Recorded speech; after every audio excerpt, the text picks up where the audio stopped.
PBL dengan media papan hiburan. Nama saya Novika Pengrani. Saya guru dari SD Impres Kulitarek. Minta maaf di layarnya ada sedikit kesalahan. Di sini saya akan membahas tentang implementasi model PBL dengan media papan HIPERE dan MPI. Nah, situasi yang saya alami di sekolah, jalan kami itu masih cenderung monoton. Jadi siswa hanya mendengarkan penjelasan dari guru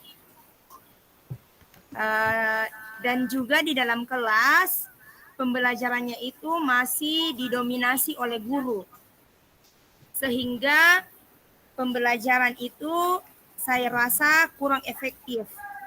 Nah, selanjutnya di pembelajaran juga itu implementasi TIK dalam pembelajaran itu masih minim.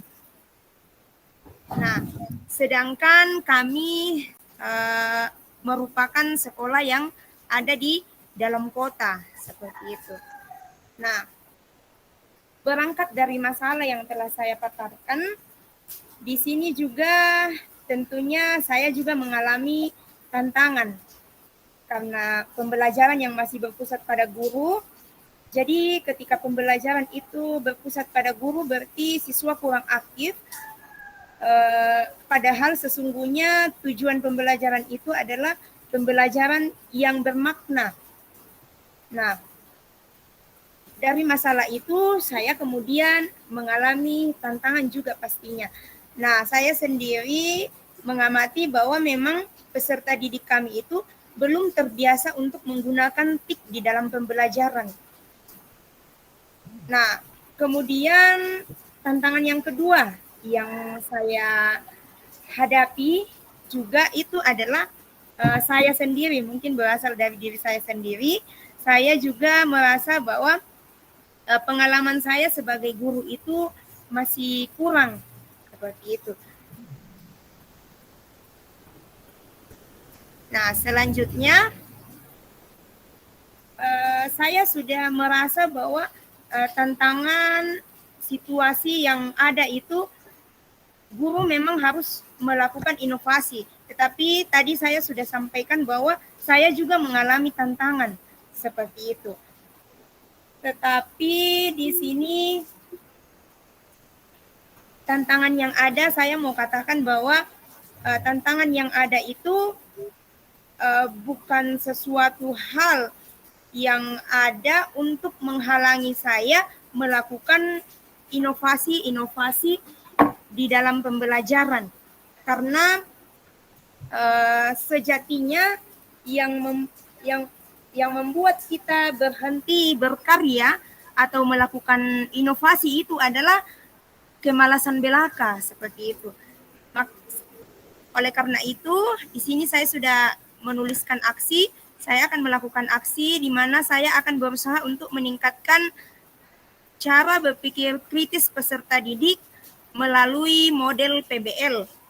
Dan di dalamnya itu saya akan mengimplementasikan TIK di dalam pembelajaran yang bersifat kolaboratif. Nah, seperti yang saya sudah kemukakan tadi, bahwa memang sudah ada niat baik untuk melakukan inovasi di dalam pembelajaran, tetapi kemampuan saya masih terbatas. Oleh karena itu, di sini saya memanfaatkan fitur asisten guru di PMM untuk mencari inspirasi pelaksanaan model PBL pada fitur asisten guru di PMM. Jadi saya mencari inspirasi bagaimana saya bisa menerapkan model PBL di dalam pembelajaran saya sehingga pembelajaran itu lebih bermakna. Nah, saya juga memikirkan bagaimana saya membagikan atau menggunakan TIK dalam pembelajaran, tetapi saya juga mau supaya saya menggunakan juga media-media yang sekiranya bisa saya buat dan saya bisa menggunakan bahan sekitar. Nah, saya pun di sini saya membuat media papan yang kemudian saya sebut dengan media papan HIPERE karena saya buat dalam bentuk kotak dan berisi gambar-gambar IPERE. Nah, IPERE sendiri sebagai informasi atau kita tahu bersama bahwa IPERE itu adalah sebutan untuk ubi jalar. Nah, di sini saya membuat kotak-kotak, kemudian saya memberikan nomor dari nomor 1, 2, 3, 4, dan seterusnya, sampai nomor ke-48. Setelah media papan HIPERE saya buat, selanjutnya saya membuat soal matematika di Word. Soal ini akan saya gunakan nantinya sebagai asesmen awal di dalam pembelajaran, agar saya dapat mengetahui sejauh mana kemampuan awal anak didik saya, seperti itu. Nah, soal yang telah saya buat, kemudian saya unggah pada aplikasi Quizizz, dan saya di sini akan menggunakan mode kertas atau paper mode, dengan pertimbangan bahwa anak didik saya itu sebagian besar itu belum memiliki gadget. Karena itu biar pembelajaran kolaboratif itu tetap berjalan, saya pun memilih menggunakan paper mode seperti itu. Nah, untuk paper mode sendiri ini, ketika kita sudah memilih, kita akan diarahkan untuk mengunduh QR code yang akan peserta didik digunakan untuk menjawab soal yang akan kita gunakan sebagai asesmen awal. Nah, di sini QR code yang tersedia itu ada 60. Jadi peserta didik yang bisa menggunakan itu ada 60 siswa. Nah, karena siswa saya kurang dari 60, saya hanya memprint QR code itu sebanyak siswa saya di dalam kelas. Nah, soal yang telah saya buat pada Quizizz itu selanjutnya saya gunakan di dalam kelas. Nah, setelah di sekolah kami belum ada LCD, jadi soal itu saya tulis di depan. Lalu kemudian siswa menjawab. Nah, saya sebelumnya sudah mengarahkan anak-anak bagaimana menggunakan QR code. Jadi ketika mereka sudah tahu, saya langsung saja untuk mengarahkan mereka mengangkat jawaban, dan saya akan melakukan scan terhadap QR code dari peserta didik itu satu persatu. Dan reaksi didik saya ketika saya sudah melakukan scan terhadap mereka dan saya membacakan jawabannya. Mereka itu bersorak sukacita sekali ketika jawaban mereka benar. Selanjutnya, dari hasil asesmen awal yang saya telah lakukan, saya pun kemudian memilih peserta didik saya yang sekiranya itu nilai asesmen awalnya itu bagus, kemudian saya bagi dalam kelompok. Nah, saya pun membagi siswa dalam kelompok, dan saya memastikan bahwa dalam setiap kelompok itu ada anak didik saya yang memiliki hasil asesmen yang bagus, sehingga anak didik tersebut yang akan membimbing temannya di dalam kelompok. Sebelum saya membagikan media papan HIPERE dan juga batu, karena saya menggunakan batu juga di sini. Sebelumnya itu saya sudah menyampaikan permasalahan kepada peserta didik yang akan mereka pecahkan dalam kelompok. Selanjutnya, mereka pun dalam kelompok akan bekerja sama untuk memecahkan masalah yang telah saya tuliskan di depan yang berkaitan dengan KPK dan FPB. Jadi mereka dalam kelompok itu ketika saya membagikan, mereka masih kebingungan bagaimana cara memecahkan masalah itu, lalu bagaimana juga mereka menggunakan media papan HIPERE yang telah saya buat. Oleh karena itu, saya pun menjelaskan bagaimana mereka menggunakan media papan HIPERE ini. Nah, selanjutnya saya pun juga mendampingi peserta didik saya di dalam kelompok, bagaimana mereka untuk berpikir kritis sehingga dapat memecahkan masalah yang telah saya tuliskan di depan. Sebagai contoh, masalah yang saya tuliskan di situ adalah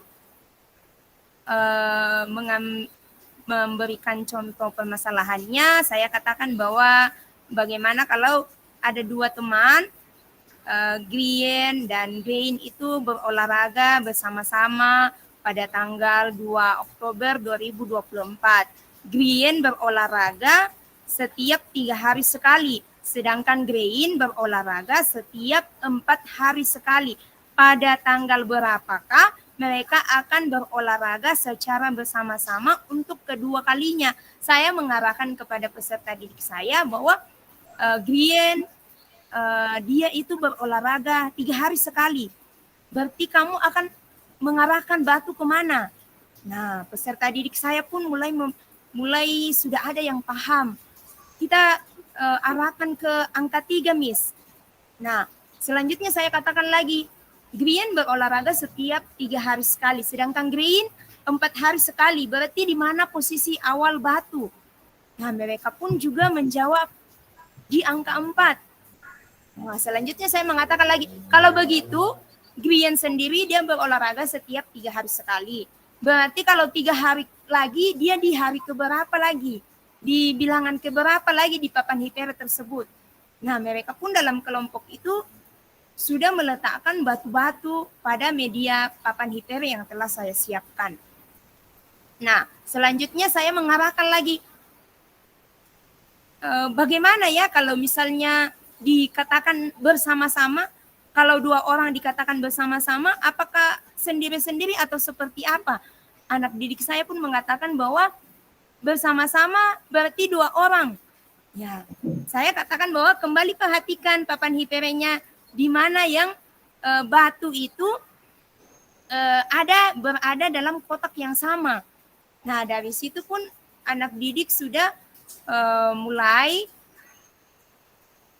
ada gambaran dan mendekati jawaban seperti itu.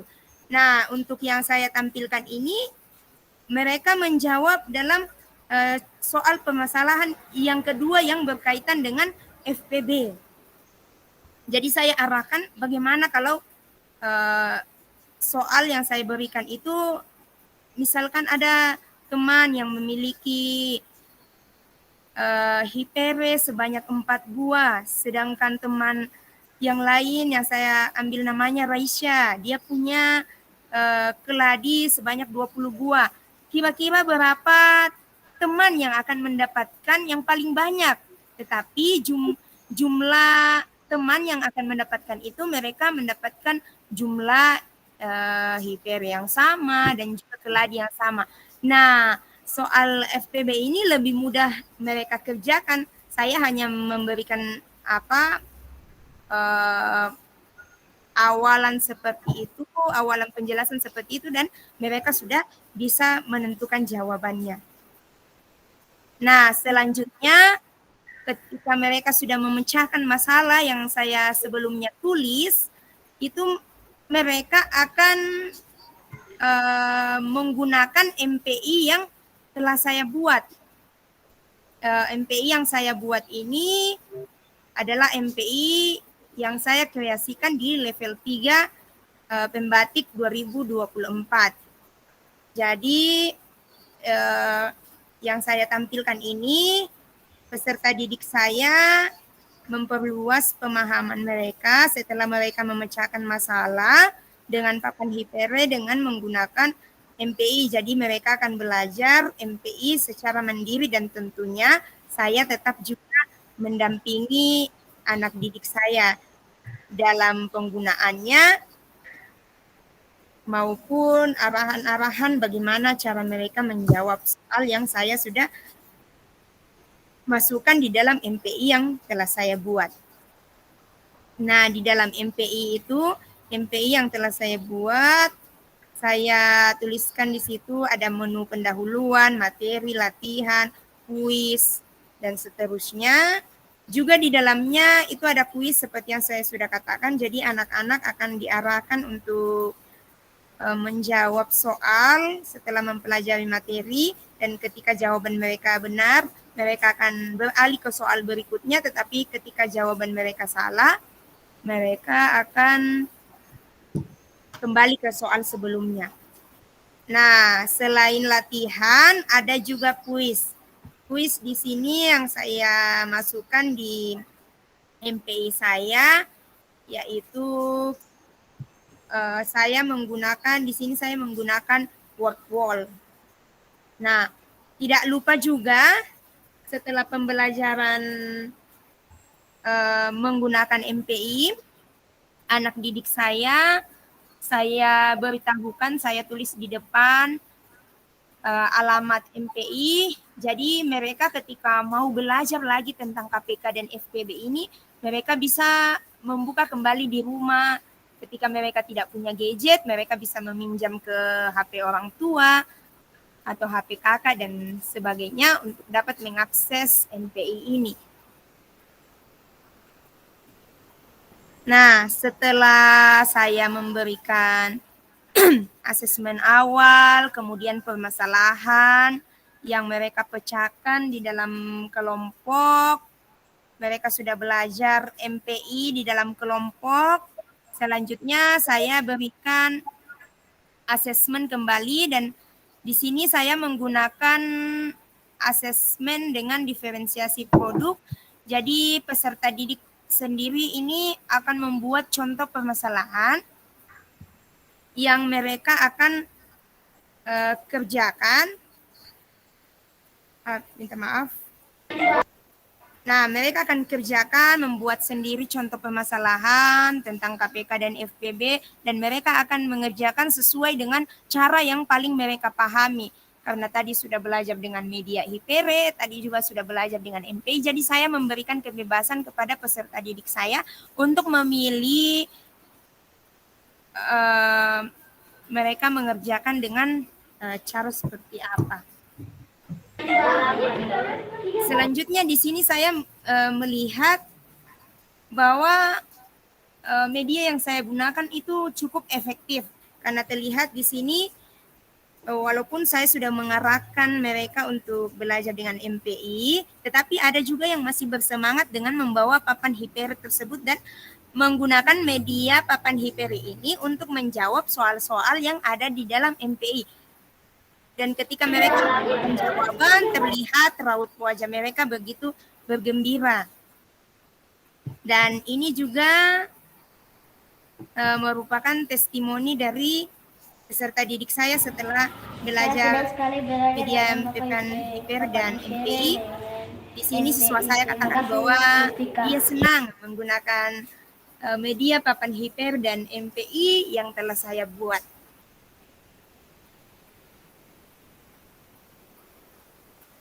Baik. Demikianlah presentasi dari saya. Menutup presentasi saya saat ini, saya ingin membawakan pantun. Teman-teman dapat menambahkan cakep ya. Jalan-jalan ke Wamena, cakep. Jangan lupa tetap buku. Mari terus belajar dan berbagi sahabat semua. Ilmu semakin dibagi, semakin bertambah. Cakep. Mari kita berikan tepuk tangan virtual untuk Ibu Novika, Bapak Ibu.